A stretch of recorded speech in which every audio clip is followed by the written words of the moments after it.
घर में भूखी है माँ, बाहर लंगर लगा, ऐसे इंसान कभी सुख पाते नहीं। अम्बे मैया के दर पीछे रखना कदम, पहले घर बैठी माँ के कदम चूम लो। Hello my dear ones, I hope आप सभी बहुत स्वस्थ होंगे, मस्त होंगे और अपने अपने सेल्फ लव पर काम करके खुद की सेल्फ ग्रोथ बढ़ा रहे होंगे। आज का जो मेरा टॉपिक रिव्यू ये है कि भगवान हमारी क्यों नहीं सुनते हैं, या फिर लॉ ऑफ अट्रैक्शन हमारे लिए काम क्यों नहीं करता है, या फिर कोई कामना कोई इच्छा होती है हमारी, हम सब कुछ करके देखते हैं लेकिन हमें उनका रिजल्ट क्यों नहीं मिलता है।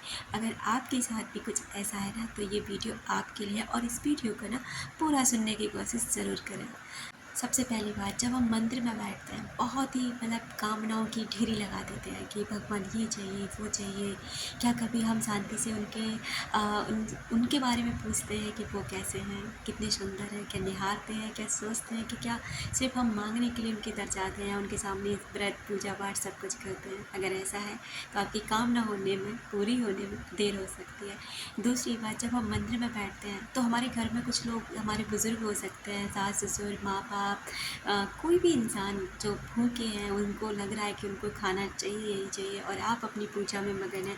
क्या लगता है आपको कि आपको उसका रिजल्ट मिलेगा? नहीं मिलेगा, क्योंकि आप पर ना कुछ लोगों की रिस्पॉन्सिबिलिटी है और अगर आप वो पूरी नहीं कर पा रहे हैं तो भगवान कहते हैं कि जो तू मेरे बनाए हुए अंश को नहीं सुख दे पा रहा है तो मैं तेरे को कैसे दे सकता हूँ। तो आपकी कामना पूरी नहीं होगी।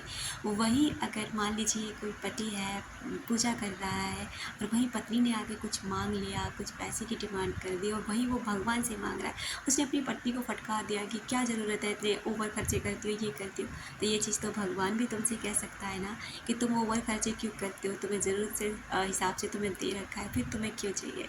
अब पत्नी की रिस्पॉन्सिबिलिटी पति के ऊपर होती है। अगर वो 1 रुपया मांग रही है तो आपको 2 किसी के साथ देने चाहिए जिससे आप ना 4 कमा सकें। और ऐसा होता है। अगर ऐसा ना हो तो मेरे कमेंट बॉक्स में लिख करके मुझे ज़रूर भूल के जाना कि ऐसा कुछ भी नहीं हो। वहीं पत्नी है पूजा पाठ में लगी पड़ी है लेकिन घर में सास ससुर भूखे हैं, माँ बाप भूखे हैं, बच्चे परेशान हैं, पति ऑफिस में जाते हैं लेकिन उसे पूजा पाठ से फुर्सत नहीं है, तो ऐसी पूजा भी किसी काम नहीं आती है।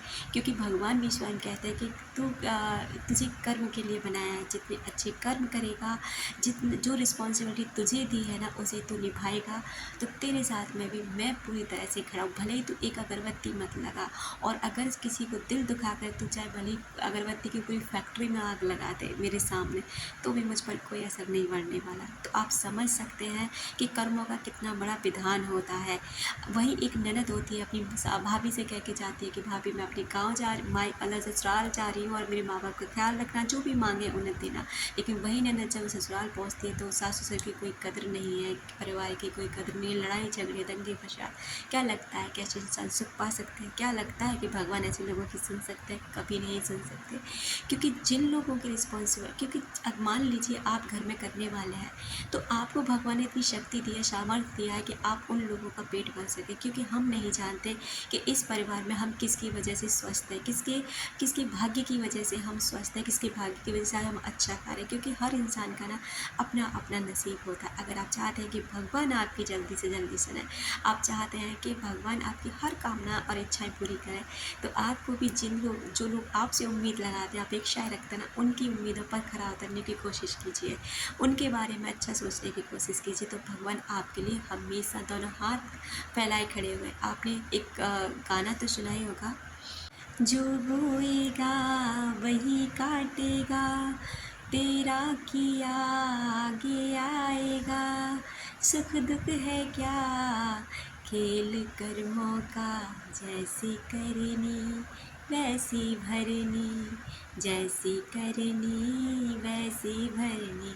जी हाँ दोस्तों, इस गाने को अगर आप समझने गौर से सुने तो ये गाना बहुत कुछ कहता है, आपको समझाता है कि क्या है कर्म, जीवन क्या है, कर्मों का खेल है। जो आप बो रहे हैं ना, जो पेड़ लगाया तुमने पहले, उसी का फल तुम अब पा रहे हैं। तो बस यही जो आज हमारे साथ हो रहा है ना, वो हमारे पहले कर्मों का हिसाब है।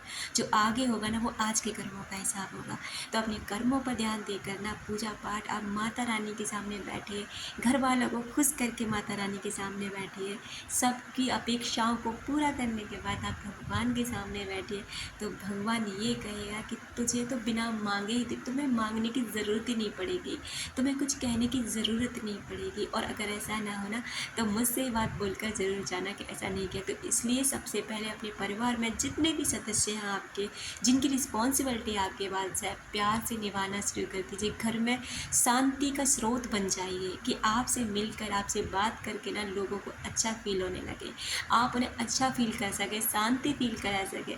यकीन मानिए आप जो चाहते हैं ना आप उससे भी बढ़कर इस दुनिया में हासिल कर लेंगे। अपना रखें ख्याल, अपनों का रखें ख्याल, जिससे आप अट्रैक्ट कर सकें ढेर सारा प्यार और ढेर सारी खुशियाँ। मिलते हैं अपनी नेक्स्ट वाली वीडियो में।